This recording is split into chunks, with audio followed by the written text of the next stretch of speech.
దేవర, game changer ఈ సంవత్సరం అక్టోబర్లో రిలీజ్ అవ్వనున్న రెండు భారీ పాన్ ఇండియా సినిమాలు. ఈ రెండు సినిమాల మీద ఎక్స్పెక్టేషన్స్ ఏ రేంజ్లో ఉన్నాయో తారక్ రామ్ చరణ్పై బాధ్యత కూడా అంతే ఉంది. ఈ ఇద్దరి హీరోల అభిమానుల ఆశలన్నీ ఈ రెండు సినిమాలపైనే పెట్టుకున్నారు. రీసెంట్గా RRR సినిమాతో భారీ హిట్ సొంతం చేసుకున్న చరణ్, తారక్ ప్రస్తుతానికి గ్లోబల్ వైడ్గా ఫేమ్ సొంతమైంది. ఇండియాలోనే కాకుండా చైనా, జపాన్ దేశాల్లో కూడా వీరిద్దరి సినిమాల కోసం ప్రేక్షకులు వెయిట్ చేస్తున్నారు.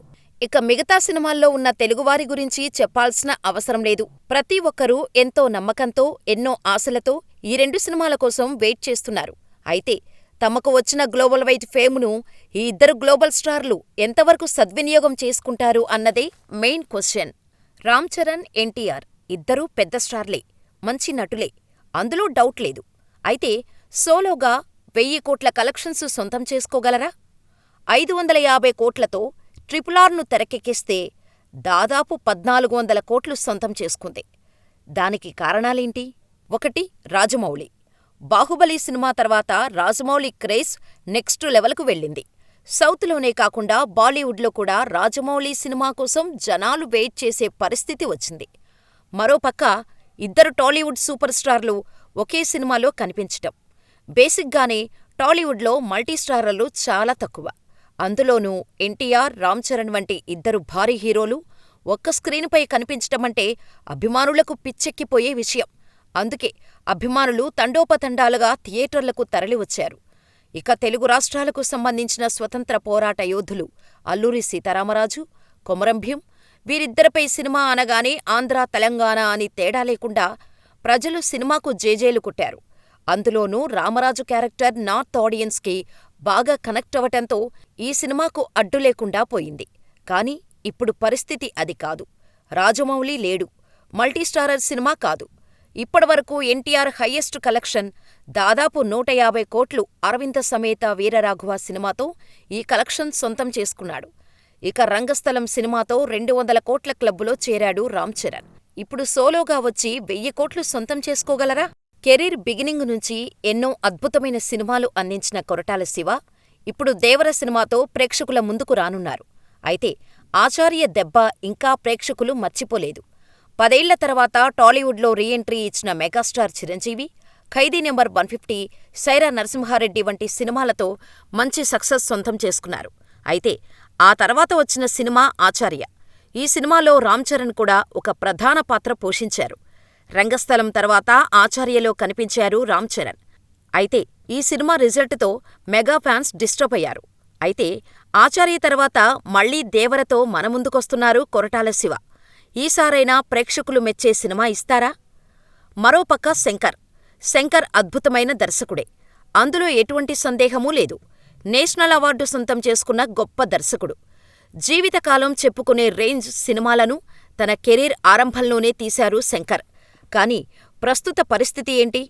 2018లో రిలీజైన 2.0 సినిమా హిట్ అయినప్పటికీ క్రిటిసిజం కూడా బాగానే ఫేస్ చేశారు శంకర్. ఆ తర్వాత మళ్లీ ఇప్పటివరకు ఒక్క సినిమా కూడా తీయని శంకర్ గేమ్ చేంజర్తో మళ్లీ మన ముందుకు రానున్నాడు. ఇక్కడ మరో ట్విస్ట్ కూడా ఉంది. ఈసారి ఒక్క సినిమా కాదు, 2 సినిమాలు ఒకేసారి తెరకెక్కిస్తున్నాడు. అందులో ఒకటి గేమ్ చేంజర్ అయితే రెండవది 1996లో వచ్చిన భారతీయుడు సినిమాకు సీక్వెల్ ఇండియన్ 2. ఈ 2 సినిమాలను ఒకేసారి శంకర్ హ్యాండిల్ చేయగలరా అన్నది ఇప్పుడు రామ్ చరణ్ అభిమానుల్లో ఉన్న సందేహం. రాజమౌళి సినిమాలో హీరోగా చేయడం అదృష్టం అని చాలామంది హీరోలు భావిస్తారు. రాజమౌళి సినిమాలో ఆఫర్ కోసం టాలీవుడ్ నుంచి బాలీవుడ్ వరకు ప్రతి ఒక్క హీరో వెయిట్ చేస్తుంటారు.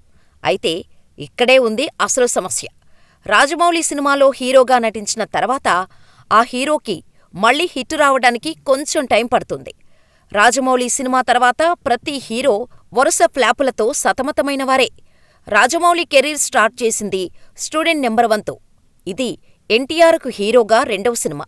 అయితే స్టూడెంట్ నెంబర్ 1 తర్వాత సుబ్బు, అల్లరిరాముడు, నాగా వంటి ఫ్లాపులను చూశాడు తారక్.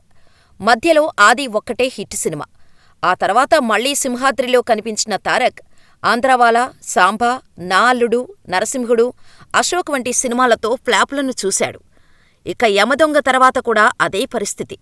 ఇకపై సినిమా తర్వాత నితిన్ కోలుకోటానికి 7 ఏళ్లు పట్టింది. సై తర్వాత మళ్లీ ఇష్క్తో హిట్ సొంతం చేసుకున్నాడు నితిన్. ఛత్రపతి తర్వాత ప్రభాస్ కోలుకోటానికి కూడా కొంచెం టైం పట్టింది. ఇక బాహుబలి తర్వాతైతే సాహో, రాధేశ్యామ్, ఆదిపురుష్ వంటి డిజాస్టర్లు చూసిన ప్రభాస్ మళ్లీ సలార్తో హిట్ సొంతం చేసుకున్నాడు.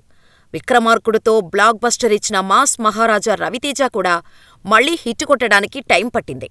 ఇక రెండవ సినిమాతోనే ఇండస్ట్రీ హిట్ సొంతం చేసుకున్న mega power star Ram Charan orange, రచ్చ, నాయక్, జంజీర్ వంటి ఫ్లాప్లను చూశాడు.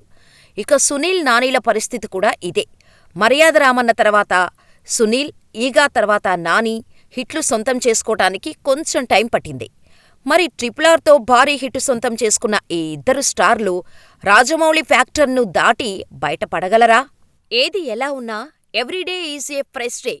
పాత రికార్డ్స్ ఎలా ఉన్నా ఫోకస్డ్గా ముందుకెళ్తే మంచి రిజల్ట్స్ సొంతమవుతాయి. ఈ విషయాన్ని ఎంతోమంది ప్రూవ్ చేసి చూపించారు. ఇక రామ్ చరణ్, ఎన్టీఆర్ల టాలెంట్ గురించి చెప్పాల్సిన అవసరం లేదు.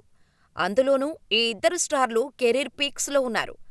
ఇప్పుడు వారున్న పరిస్థితిలో అనుకుంటే సాధించలేని రికార్డు ఉండదు. ఇక ప్రస్తుతానికి ఫ్లాపులతో ఉన్నప్పటికీ శంకర్, కొరటాల శివ ఇద్దరూ ఎన్నో గొప్ప సినిమాలు అందించారు. గత ఓటమిని గుర్తుపెట్టుకొని ముందుకెళ్తే మరిన్ని బ్లాక్ బస్టర్లను ప్రేక్షకులకు అందించగల కెపాసిటీ వారి సొంతం. So let's hope for the best.